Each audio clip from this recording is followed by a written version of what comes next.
మండలాలు ఏర్పాటు చేసే అవకాశం ఏమన్నా ఉందా అన్నది ఒక ప్రశ్న అధ్యక్ష. రెండవది, మమ్మల్ని వీరు ఇదివరకు చాలా విమర్శ చేసిన విషయం ఏంటంటే మీరు కేంద్ర ప్రభుత్వంతో సఖ్యతతో లేరు కాబట్టి మీరు ఎక్కువ నిధులు తెచ్చుకోలేకపోతా ఉన్నారని మమ్మల్ని విమర్శ చేశారు అధ్యక్ష. మరి గడిచిన సంవత్సర కాలంలో గౌరవ ముఖ్యమంత్రి గారు దాదాపు నెలకు 2-3 సార్లు ఢిల్లీకి పోయి కేంద్రంలో పెద్దలందరినీ మంత్రులందరినీ కూడా కలిసి వచ్చినారు. మరి ప్రతి జిల్లాకు రావాల్సినటువంటి నవోదయ పాఠశాలలు తెచ్చుకున్నారా? లెఫ్ట్ వింగ్ ఎక్స్ట్రీమిస్ట్ జిల్లాల కింద మన జిల్లాలు చాలా ఎక్కువ ఉన్నాయి, వాటిని ఎన్నింటినీ రికగ్నైజ్ చేస్తున్నారు. మూడోది అధ్యక్ష, మరి ముఖ్యమైనటువంటి విషయం, బ్యాక్వర్డ్ గ్రాంట్స్ ఏదైతే ఉంటాయో అవి వచ్చినాయా రాలేదా? అవి దాదాపు 1800 కోట్లు పెండింగ్ ఉన్నాయి. మరి ఇన్నిసార్లు పోతా ఉన్నారు, ఇంత సఖ్యత మెయింటైన్ చేస్తూ ఉన్నారు మీరు, ప్రధానమంత్రి దగ్గర నుంచి మొదలు పెడితే ప్రతి ఒక్కరితోని ఎక్స్ట్రా అడిషనల్ నిధులు ఏం తీసుకొచ్చినారు అనేటటువంటిది ప్రశ్న అధ్యక్ష. ఇందాకటిది మీరు అన్నారు అధ్యక్ష, నెక్స్ట్ క్వశ్చన్ మీదే దాంట్లో అడగండి అని చెప్పి గౌరవ పొన్నం ప్రభాకర్ అన్న వెళ్ళిపోయినారు. కానీ ఆయన మాట్లాడుకుంటూ ఒక మాట అన్నారు అధ్యక్ష, మేము చనిపోలేదు పిల్లలు అది ఇది అని చెప్పడం జరిగినారు అధ్యక్ష. 53 మంది పిల్లలు చనిపోయినారు అనేటటువంటిది వాస్తవం అధ్యక్ష. ఆ కుటుంబాలు పేరెంట్స్ అందరూ బాధపడుతున్నటువంటి సందర్భం. ఆ చనిపోయినటువంటి వారందరికీ కూడా ఎక్స్గ్రేషియా ఇవ్వమని చెప్పి మేము డిమాండ్ చేయడం జరిగింది అధ్యక్ష. ఇస్తారా ఇవ్వరా అన్నటువంటిది ఒకటి. ఇంకొకటి, ఏది మాట్లాడినా ఇప్పటి వరకు సంవత్సరం అయిపోయిన తర్వాత కూడా మరి కేసీఆర్ గారు ఏమన్నా ఇంట్లోకి వెళ్ళి ఇచ్చిరా అంటే, మరి ఇవాళ మీ ముఖ్యమంత్రి రేవంత్ రెడ్డి గారు ఏమన్నా ఇంట్లోకి వెళ్ళి ఇస్తున్నారా? మీరు ఎందుకు మాకు పెండింగ్ బిల్స్ ఇస్తలేరు? ఎందుకు విదేశీ విద్యార్థి నిధులు ఇస్తలేరు? ఎందుకు ఇంతవరకు కూడా బీసీ రియంబర్స్మెంట్ కానీ ఎస్సీ ఎస్టీ రియంబర్స్మెంట్ తెలంగాణ రాష్ట్రం వచ్చేంతవరకు అధ్యక్ష మన తెలంగాణ ప్రాంతంలో అగ్రభాగాన కాంగ్రెస్ పార్టీ పరిపాలన ఉన్నప్పటికీ కేవలం 19 బీసీ రెసిడెన్షియల్ పాఠశాలల్ని వాళ్ళు ఏర్పాటు చేయడం జరిగింది అధ్యక్ష. అట్లానే కేసీఆర్ గారి హయాంలో జరిగినటువంటి 10 సంవత్సరాలలో 275 బీసీ పాఠశాలల్ని మరి మేము ఏర్పాటు చేయడం జరిగింది అధ్యక్ష. అయితే డిగ్రీ కళాశాలల అధ్యక్ష, గురుకుల రెసిడెన్షియల్ డిగ్రీ కళాశాలలు కూడా అంతకుముందు ఎన్నడూ లేవు అధ్యక్ష తెలంగాణ ఏర్పాటు కన్నా ముందు. ఇప్పుడు తెలంగాణ ఏర్పడిన తర్వాత 31 బీసీ డిగ్రీ కళాశాలను ప్రత్యేకంగా ఏర్పాటు చేయడం జరిగింది అధ్యక్ష. అట్లానే అగ్రికల్చర్ డిగ్రీ కాలేజెస్ ప్రత్యేకంగా బీసీల కోసము అంతకుముందు ఎన్నడూ లేకపోతే కేసీఆర్ గారి హయాంలో 2 కళాశాలను సపరేట్గా ఏర్పాటు చేయడం జరిగింది అధ్యక్ష. అట్లానే అధ్యక్ష ఫీ రియంబర్స్మెంట్ కూడా గత 10 సంవత్సరాలలో ఈ ప్రభుత్వం రాకముందు 14,000 కోట్ల రూపాయలు బీసీ బిడ్డల కోసం ఫీ రియంబర్స్మెంట్ చేయడం జరిగింది అధ్యక్ష. దీంతో 15 లక్షల మంది విద్యార్థులకు లబ్ధి జరిగింది అధ్యక్ష. నేతన్నలకు ఇప్పటివరకు డిస్కషన్ అయింది అధ్యక్ష, 1200 కోట్ల రూపాయలను మేము 10 సంవత్సరాల్లో ఇచ్చుకోగలిగినాం. అట్లానే యాదవులకు 5,000 కోట్లు, గౌడన్నలకు 67,000 మందికి అధ్యక్ష మనము పెన్షన్ రూపంలో 2,016 రూపాయల పెన్షన్ రూపంలో ఇచ్చుకోవడం జరిగింది అధ్యక్ష. ఇవన్నీ ఎందుకు చెప్తా ఉన్నాం అంటే అధ్యక్ష, విదేశీ విద్యకు అధ్యక్ష, అట్లానే బీసీ విద్యార్థుల విదేశీ విద్యకు కూడా 2,233 మంది పిల్లలు వెళ్ళడానికి 450 కోట్ల రూపాయలని మేము ఖర్చు పెట్టుకోవడం జరిగింది అధ్యక్ష. అంటే యావరేజ్గా మీరు చూసినట్టయితే కేసీఆర్ గారి హయాంలో ప్రతి సంవత్సరం 27 బీసీ గురుకులాలను మేము ఏర్పాటు చేసినాం అధ్యక్ష. వీరు అధికారంలోకి వచ్చి సంవత్సర కాలం అయింది, ఇంకా కొత్తగా ఏమన్నా గురుకులాలు ఏర్పాటు చేస్తారా అనేటటువంటి ప్రశ్నకు లేదు అని సమాధానం రావడం, అట్లానే ఏర్పాటు చేసేటటువంటి ఆలోచన కానీ కనీసం దాంట్లో ఇంప్రూవ్మెంట్ చేసేటటువంటి ఆలోచన కానీ లేకపోవడం నిజంగా దారుణం అధ్యక్ష. దాంతోపాటు గురుకులాల యొక్క క్వాలిటీ పడిపోవడం కూడా మనం చూస్తూ ఉన్నాం అధ్యక్ష. రోజు ఫుడ్ పాయిజనింగ్కి సంబంధించినటువంటి అంశాలు రావడం, అట్లానే కంప్లీట్గా ఈ విదేశీ విద్యకు సంబంధించి మొత్తం పెండింగ్ ఉండడం. గత సంవత్సర కాలంలో అనేకమైన బిల్లులు ఇచ్చినారు అధ్యక్ష. వాళ్ళు 10,000 కోట్ల రూపాయలు దాదాపుగా పెద్ద పెద్ద కాంట్రాక్టర్లకు బిల్లులు ఇచ్చినామని వాళ్ళే పేపర్లలో అడ్వర్టైజ్మెంట్లు వేసుకున్నారు అధ్యక్ష. మరి బీసీ విదేశీ విద్య చదివేటటువంటి బీసీ విద్యార్థులకు ఎందుకు ఇంతవరకు మరి డబ్బులు ఇస్తలేరో గౌరవ మంత్రివర్యులు చెప్పాలి అధ్యక్ష. అట్లానే ఈ బీసీ గురుకులాల్లో నిన్నటి నుంచి మెన్యూ మార్చినామని చెప్పినారు అధ్యక్ష. దాన్ని ఎప్పటి నుండి ఇంప్లిమెంటేషన్ అవుతుంది? ఎందుకంటే నిన్ననే నేను అనుకోకుండా మేము సందర్శనకు వెళ్ళినాం అధ్యక్ష, జగిత్యాలకు వెళ్ళినప్పుడు మరి కేజీబీవీలు అయితే ఇంక్లూడ్ చేయలేదని చెప్పినారు అధ్యక్ష. మిగతా పాఠశాలలలో కూడా బడ్జెట్ రాలేదు, ప్రస్తుతానికి జీవో వచ్చిందని చెప్పినారు అధ్యక్ష. మరి అది ఎప్పటి నుండి ఇంప్లిమెంట్ అవుతుందో గౌరవ మంత్రివర్యులు చెప్పవలసిందిగా కోరుతా ఉన్నాను అధ్యక్ష. వెంకట్ గారు, ఇందాక వంశీకృష్ణ గారు లేవనెత్తినటువంటి అంశం నల్లమల్లకు సంబంధించింది సార్. అధ్యక్ష, మానవ వికాసానికి సమాజ అభివృద్ధికి రహదారులే జీవన రేఖలు సార్.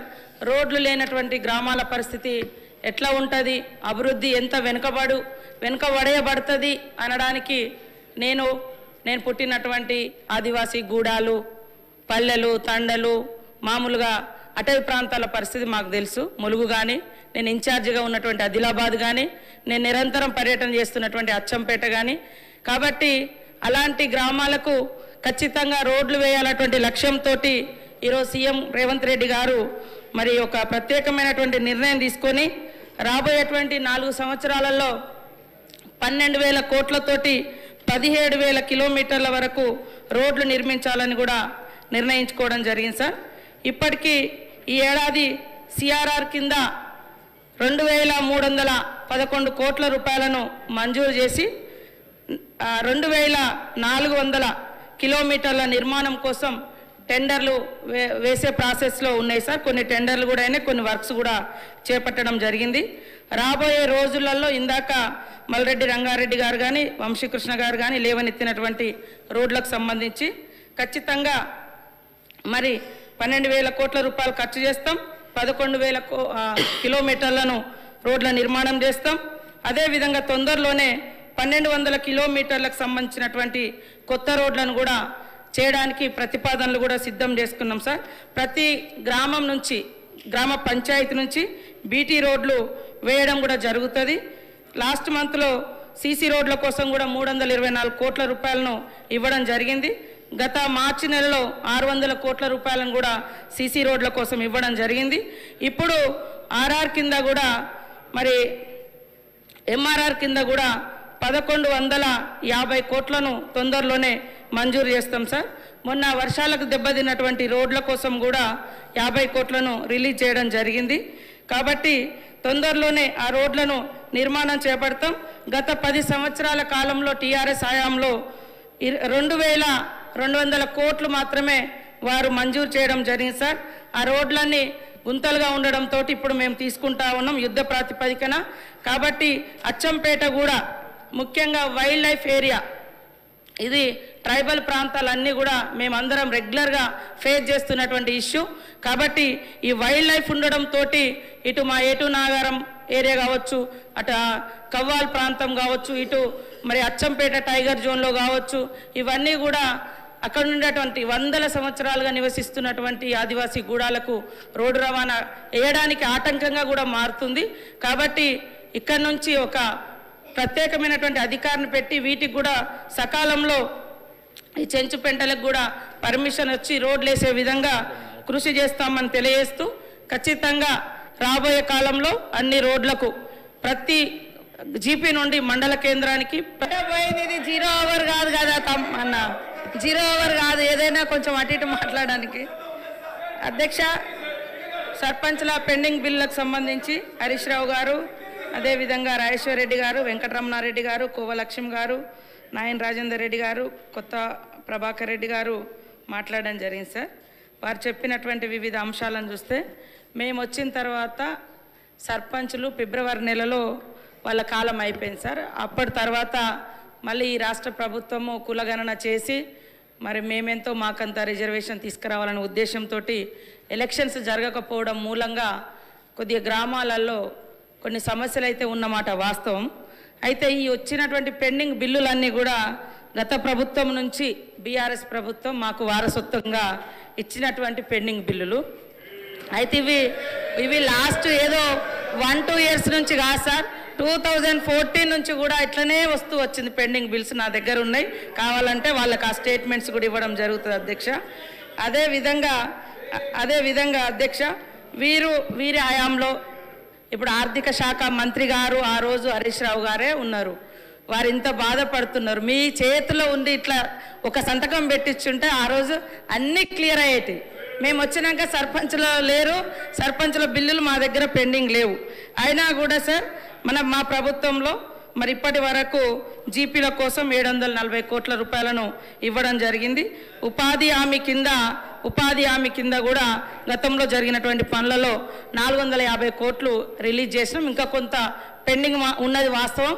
కాకపోతే వీళ్ళ హయాంలో చేసిన వాళ్ళందరి దాదాపుగా ఎన్ఆర్ఈ చేసి మేము కూడా క్లియర్ చేయడం జరిగింది సార్. అట్లనే ఎలక్షన్స్ జరగకపోవడము ఇతరత్రతోటి ఆ నిధులు కొంత గ్రామ అభివృద్ధి కోసం రిలీజ్ చేయలేకపోయినాం. కేంద్ర ప్రభుత్వం 15వ ఆర్థిక సంఘం నిధులను విడుదల చేయలేదు సార్, అది కూడా కొద్దిగా ఎఫెక్ట్ ఉంది. అదేవిధంగా మన ఊరు మన బడి కింద కూడా మన వాళ్ళు మాట్లాడారు. 1,100 కోట్ల రూపాయల పనులను గత ప్రభుత్వం చేస్తే మరి అవి 800 కోట్ల రూపాయలు పెండింగ్ ఉన్నటువంటి మాట కూడా వాస్తవం. ఇప్పుడు మేము అమ్మ ఆదర్శ పాఠశాలలతోటి పనులు చేయించడం జరుగుతూ ఉంది సార్. కాబట్టి ఈరోజు మరి మా కోవలక్ష్మి గారు ఎమ్మెల్యే గారు అన్నట్టుగా మేము చెల్లించమనలేదు, చెల్లిస్తాము. మీరు ఇచ్చిపోయినటువంటి వారసత్వం, పెండింగ్ బిల్లులు, అప్పులు, ఆర్థిక వ్యవస్థ బాగలేదు కాబట్టి సర్దుబాటు చేస్తున్నాం, కొద్దిగా టైం అడుగుతున్నాం. కానీ మేము చెల్లించలేదు అని అనలేదు. సాక్షాత్తు ఆర్థిక శాఖ ఆనాటి మంత్రి గారు ఉండి ఈసారి చాలాసార్లు మాట్లాడుతున్నారు ఈ సబ్జెక్టు. మీరు ఒక్క సంతకం పెట్టి ఉంటే 600 కోట్లు ఆ రోజే రిలీజ్ అయ్యేది. కానీ మరి బీఆర్ఎస్ అంటే బకాయిల రాష్ట్ర సమితి లాగా మాకు ఇచ్చిపోయినరు. అదే వారసత్వంతో మరి మేము చెల్లించలేని పరిస్థితి ఉంది. కానీ తప్పకుండా సర్పంచులు, అందరి సంబంధించినటువంటి సర్పంచులు ఉన్నారు, వాళ్ళ బాధ మాకు తెలుసు. వాళ్ళు ఆత్మహత్యలు చేసుకున్నారు మీ హయాంలో, చాలామంది రకరకాల ఇబ్బందులు పడ్డారు. కాబట్టి సానుభూతితో ఉన్నాం. సకాలంలో రిలీజ్ చేసేందుకు ఆర్థిక శాఖ మంత్రులను